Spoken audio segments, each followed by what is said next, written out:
Hello दोस्तों, नमस्कार।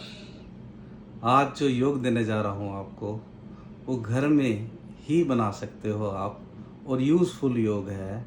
जैसे कि घर में बच्चों को, बड़ों को, बूढ़ों को, माताओं को, बहनों को हिचकी की प्रॉब्लम हो जाती है और हिचकी आम समस्या घरों में होती है, जिसका कोई ट्रीटमेंट नहीं होता।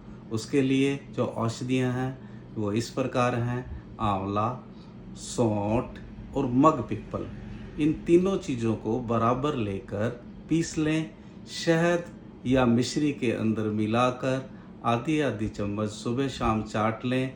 इससे आपके घर के अंदर हिचकी और जिन लोगों को श्वास की प्रॉब्लम है, सांस की प्रॉब्लम है, ठीक हो जाती है। आप इसे उपयोग करें। धन्यवाद।